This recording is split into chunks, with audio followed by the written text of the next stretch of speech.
ಏನೇ ಮಾಡಿದ್ರು ಅಲ್ಲಿ ಸಂಪೂರ್ಣವಾಗಿ ಇರಬೇಕು, ಕಂಪ್ಲೀಟ್ನೆಸ್, ಅಲೈನ್ಡ್. ಇಲ್ಲ ಅಂದರೆ ಅದು ಆ ವಿಷಯ ಮಾಡೋಕೆ ಉಪಯೋಗ ಇಲ್ಲ. ಊಟ ಮಾಡ್ತಾ ಇದ್ದೀವಿ, ಯಾರ ಹತ್ರನೂ ಮಾತಾಡಬಾರ್ದು, ಎಲ್ಲಿನೂ ನೋಡಬಾರ್ದು, ನಾನು ನನ್ನ ಊಟ ಅಷ್ಟೇ. ಓದ್ತಾ ಇರ್ತೀವಿ, ಇಡೀ ಪ್ರಪಂಚನೂ ಮತ್ತೊಬ್ಬದು, ಬರೀ ನಾನು ಆ ಪುಸ್ತಕ. ಅಲಾರಂ ಇಟ್ಕೊಳ್ಳಿ ಬೇಕಂದ್ರೆ ಒಂದು ಅರ್ಧ ಗಂಟೆ ಕಾಲ, 1 ಅವರ್. ಎಲ್ಲರಿಗೂ ಹೇಳ್ಬಿಡಿ ಡೋಂಟ್ ಡಿಸ್ಟರ್ಬ್ ಮೀ ಅಂತ. ಈ 1 ಅವರ್ ಮೆಡಿಟೇಷನ್ ಟೈಮ್ ಮುಂಚೆ ಏನೇನು ಪ್ರಾಬ್ಲಮ್ಸ್ ಅದೆಲ್ಲ ನೀವು ಸಾಲ್ವ್ ಮಾಡ್ಕೋಬೇಕು.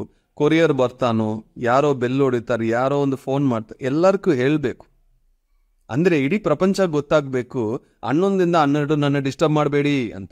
ಈ 11 o'clock ಸೆಷನ್ ಇಡೀ ಪ್ರಪಂಚಕ್ಕೆ ಗೊತ್ತು ನಾನು ಸಿಗಲ್ಲ, ಯಾಕೆಂದರೆ ನಾನು ಬರೀ ಝೂಮಲ್ಲಿ ಇರ್ತೀನಿ. ನೀವು ಪ್ಲ್ಯಾನ್ ಮಾಡ್ಕೋಬೇಕು. ನಿಮ್ಮನ್ನು ನೀವು ಅಲೈನ್ ಮಾಡಿದ್ರೆ ನೀವು ಏನೇ ಮಾಡಿದ್ರೂ ಸಕ್ಸಸ್ ನಿಮ್ಮ ಹತ್ರನೇ ಬರುತ್ತೆ. ಯಾಕೆ ಬರಲ್ಲ? ಆ ಏಕಾಗ್ರತೆ ಬರುತ್ತೆ. ಇಲ್ಲ ಅಂದರೆ ಧ್ಯಾನದಲ್ಲಿ ಕೂತ್ಕೊಂಡು ಆ ಸ್ಟವ್ ಆಫ್ ಮಾಡಿದಿನ, ಈ ಕೊರಿಯರ್ ಏನಾದ್ರು ಬರ್ತಾರಾ, ಅಯ್ಯೋ ಈ ಒಂದು ಕೆಲಸ ನಾನು ಮಿಸ್ ಮಾಡಿದ್ದೀನಿ, ಇದು ನಿಮ್ಮ ಧ್ಯಾನವನ್ನು ಡಿಸ್ಟರ್ಬ್ ಮಾಡುತ್ತೆ. ಪ್ಲಾನಿಂಗ್ ಮಾಡ್ಕೋಬೇಕು.